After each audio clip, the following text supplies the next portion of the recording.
dua ahli bahasa yang menyertai pelayaran Muhibah itu, yakni dari Mahuan, seorang muslim yang fasih berbahasa Arab, dan Feisin, seorang sarjana ahli sastra. Menurut Liu Ruzong, sejarawan dari Universitas Beijing, pertempuran di Majapahit ini sempat membuat panik Cheng Ho.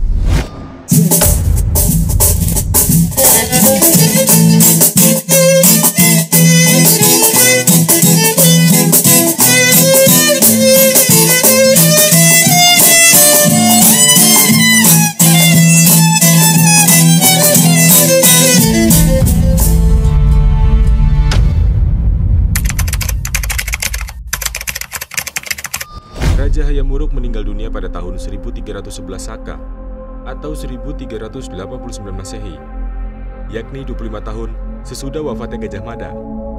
Pada masa Hayam Wuruk, Keraton Majapahit diperkirakan telah dipindahkan ke Trowulan, sekarang masuk wilayah Mojokerto.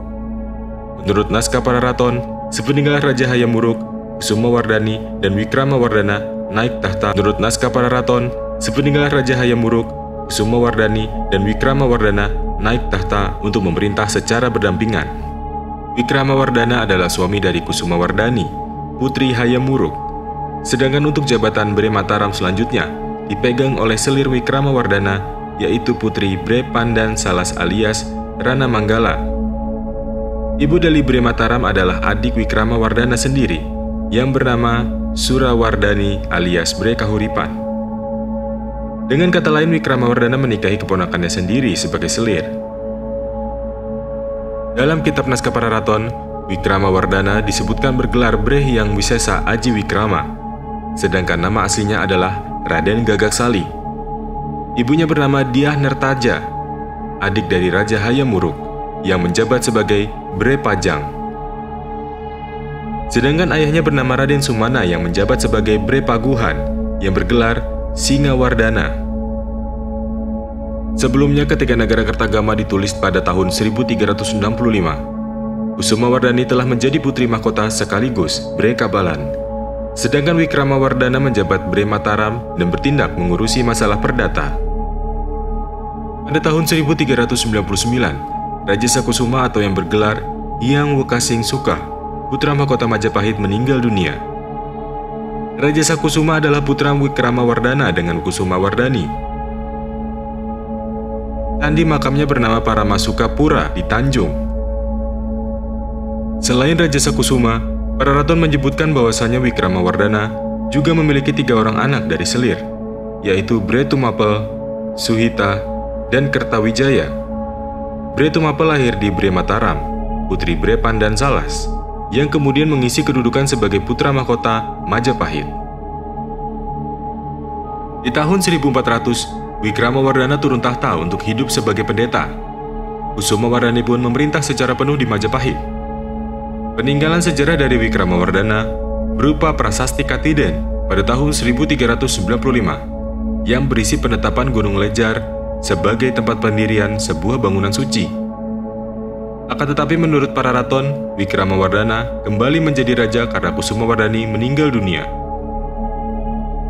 Setelah meninggal, Kusumawardhani dicandikan di pabangan yang bernama Laksmipura. Setahun dari wafatnya Kusumawardhani, timbul perselisihan antara Wikramawardhana dengan Bre Wirabumi. Bre Wirabumi adalah putra Hayam Wuruk dari selir yang berkuasa di daerah Blambangan. Pada tahun 1404 akhirnya pecah perang terbuka antara Majapahit dan Blambangan. Di dalam Pararaton, perang itu disebut dengan Parekrek, yang berarti runtuh atau roboh. Dan perang ini memang mengakibatkan runtuhnya sendi-sendi Imperium Majapahit yang menghegemoni Nusantara. Setelah berlangsung kurang lebih 2 tahun, perang saudara di Majapahit ini akhirnya selesai. Pasukan Wikramawardhana di bawah pimpinan Bre Tumapel berhasil menyerang dan menghancurkan istana Bre Wirabumi. Bre Wirabumi yang sempat melarikan diri dengan perahu dapat tertangkap dan tewas di tangan Raden Gajah alias Brahnarapati. Wikramawardhana kemudian memboyong Bre Daha, putri Bre Wirabumi, sebagai selir. Sewaktu terjadi perang Parekrek, armada Cheng Ho yang sempat mendatangi Majapahit setelah bertolak dari Malaka turut merasakan dampaknya. Dalam catatan berita Tiongkok, ada disebutkan pula tentang perang saudara di Majapahit dan pada saat perang berlangsung, utusan Tiongkok sedang berkunjung ke Kerajaan Majapahit Timur atau Blambangan. Peristiwa ini pun menjadi satu-satunya pertempuran yang menewaskan pasukan Cheng Ho, karena pada waktu itu armada Cheng Ho kebetulan berada di sana. Serangan pasukan Wikramawardhana yang datang dari barat telah menyebabkan tewasnya 170 awak kapal Cheng Ho.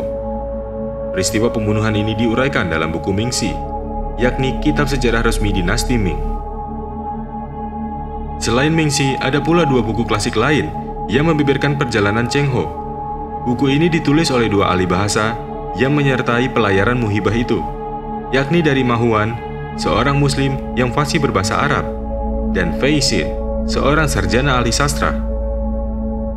Menurut Liu Ruzong, sejarawan dari Universitas Beijing, pertempuran di Majapahit ini sempat membuat panik Cheng Ho. Oleh karena itu, menurut kronik Cina tulisan Ma Huan, Wikramawardhana kemudian diwajibkan membayar denda pada Kaisar Tiongkok sebesar 60.000 tahil. Setelah pertempuran di Blambangan, Cheng Ho lalu membawa armadanya ke barat dan singgah di Pelabuhan Simongan, Semarang. Meski peperangan Parekre telah mengakibatkan kemerosotan luar biasa, namun kerajaan Majapahit masih mampu berdiri hingga memasuki pertengahan abad ke-16. Sekalipun peperangan di antara sesama kerabat Majapahit masih terus terjadi. Keraton Majapahit disebut juga telah dapat dikalahkan oleh Keling yang diperintah oleh Raja Girindrawardhana. Pada prasasti Petak dan Trailokyapuri diterangkan bahwa Raja Majapahit yang terakhir adalah Dyah Suraprahawa yang runtuh akibat serangan tentara Keling, pemimpin Girindrawardhana di tahun 1478 Masehi. Keterangan ini sesuai pula dengan naskah Pararaton. Sejak penyerangan itu baru Majapahit berhenti sebagai kota pusat kerajaan, dan kekuasaan Kertabumi atau Brawijaya V berakhir sebagaimana diberitakan dalam Pararaton yang dicatat melalui Candra Sangkala, Sirna Ilang Kertaning Bumi. Jatuhan Prabu Kertabumi disebutkan terjadi akibat Raja Kediri yang dendam setelah ayahnya Suraprabawa atau Bre Pandanalas diturunkan dari tahta Majapahit oleh Bre Kertabumi. Pada tahun 1486, Girindrawardhana membuat prasasti Jiyu. Ia menyebut dirinya sebagai Raja Wilatika, Daha, Jenggala, dan Kediri. Hal ini dengan sendirinya turut memperjelas peristiwa jatuhnya Kertabumi atau Brawijaya V, yakni akibat pertikaian di antara elit Majapahit sendiri. Menurut catatan seorang Portugis bernama Tome Pires yang berjudul Suma Oriental, pada tahun 1513 di Pulau Jawa ada seorang raja bernama Batara Vigiaya. Ibu kota kerajaannya terletak di Dayo, dan pemerintahannya disebut hanya bersifat simbiolis, karena yang berkuasa penuh adalah mertuanya yang bernama Pate Amdura. Batara Vigiaya, Dayo, dan Pate Amdura adalah ejaan Portugis untuk menyebut Batara Wijaya, Daha, dan Pate Mahodara. Tokoh Batara Wijaya ini kemungkinan identik dengan Dyah Rana Wijaya atau Girindrawardhana yang mengeluarkan prasasti Jiyu di tahun 1486, di mana ia mengaku sebagai penguasa Majapahit, Janggala, dan Kediri. Pusat pemerintahan Dyah Rana Wijaya terletak di Daha. Dengan kata lain, saat itu Daha adalah ibu kota Kediri, bukan Majapahit.